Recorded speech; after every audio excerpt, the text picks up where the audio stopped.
Welcome to our weekly market report. And just after the report, we will listen to an interview Isak Starts had with the sustainability manager of Schneider. We're fortunate enough to report that for the third week in a row, we had a positive outcome on the auction results, and again by quite a good margin. We still had a little bit of catch up to do on the Aussie market of about 5% as we entered the week 7% lower than what we were 2 weeks ago against Australia. They unfortunately traded lower by 2% compared to last week. Our early market indicators show that we can expect a 4.5% overall increase on the last sale of 2 weeks ago. On the RWS side, especially the 90 micron and finer and wool with the low BM percentage, we had an excellent day and quite a few of those lots gained up to 15%. But if we look at the average for the RWS wool, it might be closer to a 10% increase on the previous auction. For the first time in a while, the offer regarding long and medium length wool were very close and there were not a big difference. Wool below 20 micron remained the most on offer and amounted to 67% of the total offer. The percentage of wool withdrawn prior to the auction were 15%, and we had a bigger percentage of wool with no bid or passed in wool than on the previous auction. If we compare this week's auction on a year-to-year base, we will see that the market are currently trading lower by 23%. Our current clean price indicator are R134.70 compared to R169 a year ago. If we look at the exchange rate, the rand weakened by 2.6% against the US dollar, and that assisted in the 4.5% price increase that we have experienced. Then I would like to take the opportunity to thank all the buyers who took part in today's auction. They were Standard Wool, who bought the most bales, and then Limbriere, Stuken, Modiano, TNU, Sigurd Mazarel, and New England. And lastly, a big congratulations to the producers who achieved the highest prices for the day. They are Mr. BP Greyling, who achieved all three top prices of 165, 161.70, and 160 Rand for three beautiful fine wool lots he sold. The next South African auction will be on 7 October with about 7,000 bales on offer. That is all from me regarding the wool auction. Over to Isak for the interview with Willie regarding wool sustainability.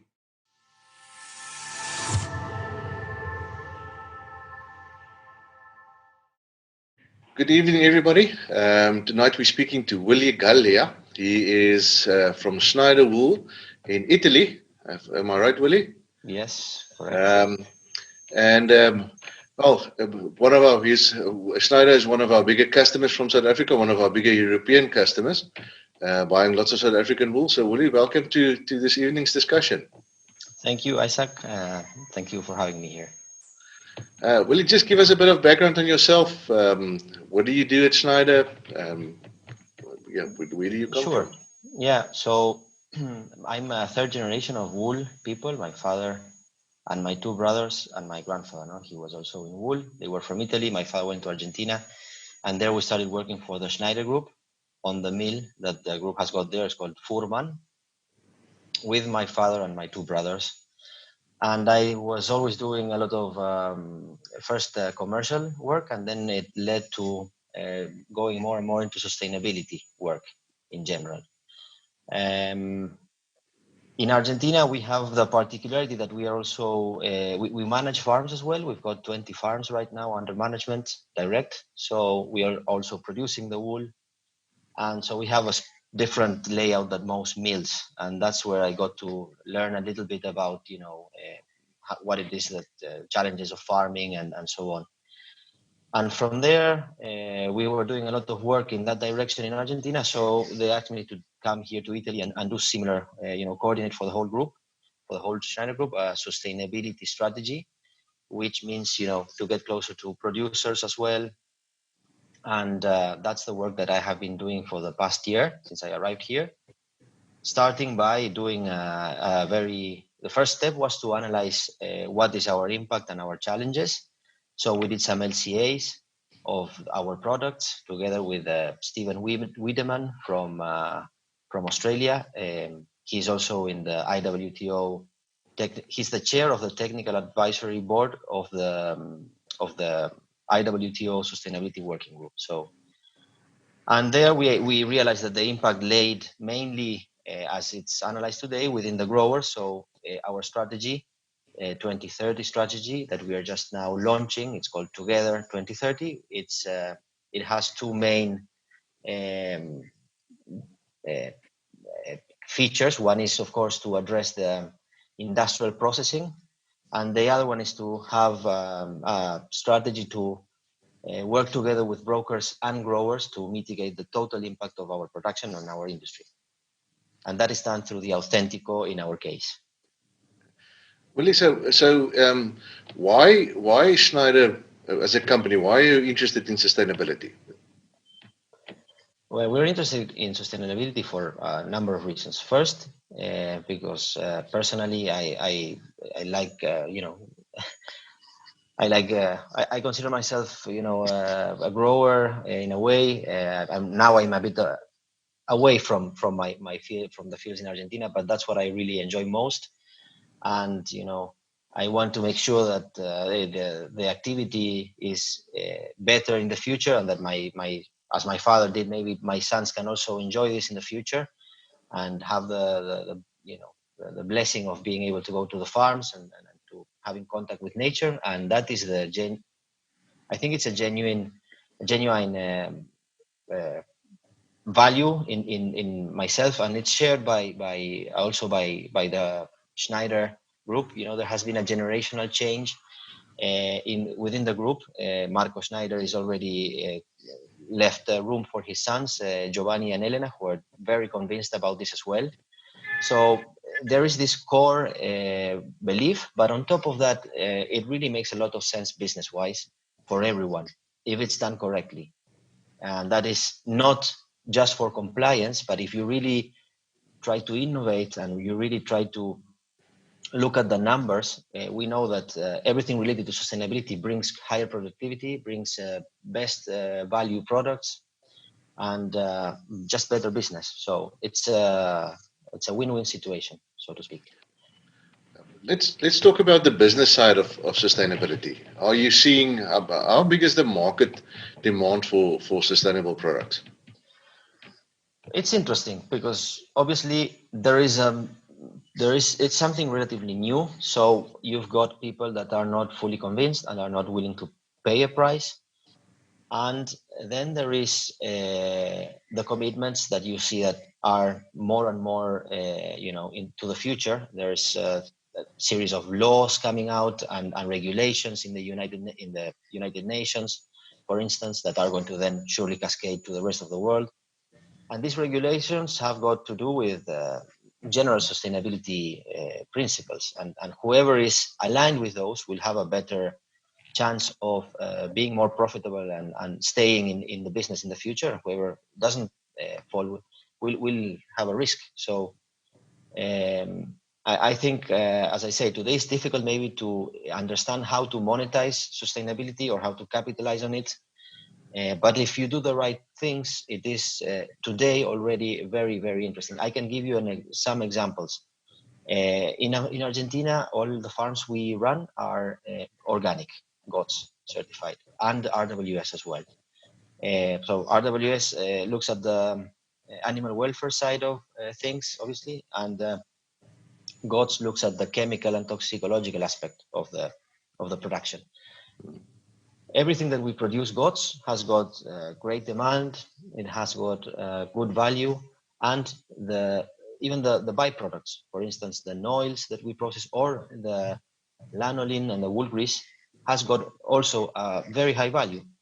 So, I mean, it's really, as I say, if you do it in the right way, it's good business. So you do get a premium.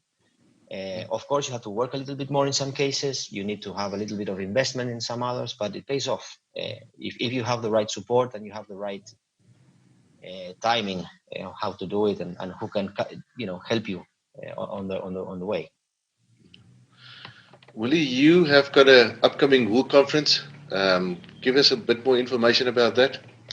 Yeah, sure, Isaac. So basically, with the launch of this strategy, Together 2030, the idea is that we, through the Authentico program, we want to bring this sustainability tools to the growers.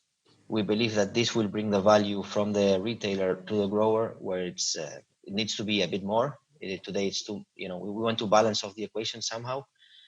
And this is done not by forcing or imposing anything to growers, but by giving them the options. And with Wool Connect, what we want to do is inform them about these options so that they can choose what is suitable for them.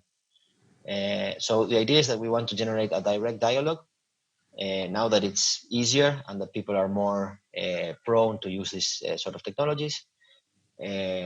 To make sure that the growers know why we do the things we do and where is our goals and why we are doing these initiatives, and to hear from our customers or the end users. So it's the idea of bringing everybody together to have a dialogue in favor of the wool industry and the natural fibers in general. So that's a bit of the approach. The conference is next week, 6th, 7th, and 8th of October. And it's going to be live. It's 8 to 10 a.m. South Africa time, but it's going to be recorded, so available for viewing at any time of convenience for whoever purchases a ticket or gets invited. Willie, can you give us an idea of the speakers and the topics that will be covered? Yes. So in the 3 days of the conference, we've got really, it's been, I think the greatest success has been the speakers that we got involved, because we have Textile Exchange, who are the developers of the textile, of many sustainability, animal welfare, like obviously the RWS protocol. There's the one on mohair. I think they are doing something in Kashmir as well. So they are going to be joining us, and they have 2 slots. One is to talk about a general framework of agreement they've done together with the Sustainable Apparel Coalition themselves and CDP. So it's a general framework. And as I said, the animal welfare standards. Then we've got people like Hugo Boss, companies like Hugo Boss, Xenia, we've got Mujis, we've got Country Road, we've got obviously Dion from Cape Wools. He's joining us to very interested to know what's going on with the South African protocols, which is also, very, as I said, a very interesting work that we're following closely. We've got many other stakeholders, like a lot of around traceability. There's 2 around traceability. One is called Know Your Stuff, that is a German company, and then you've got Textile Genesis, that is a Hindu company, but they are working together also with Textile Exchange. So it's interesting, and many more. We've got 2 TED Talks. We've got Gunther Pauli, who's zero and he's into blue economy. He's a very interesting person to listen to. We've got Alan Savory from Savory Institute. He's going to do a nice recording for us. We've got some surprise messages there that I think are going to be very nice as well. So I hope it is of value to the growers, as everything that we do. Willie, thank you so much for your time. We will put up the links on our Facebook page, and any growers that are interested can connect from there. So we're looking forward to hearing and seeing the things that you're going to be doing. Thank you very much, Isaac, and thanks for this opportunity. Thank you.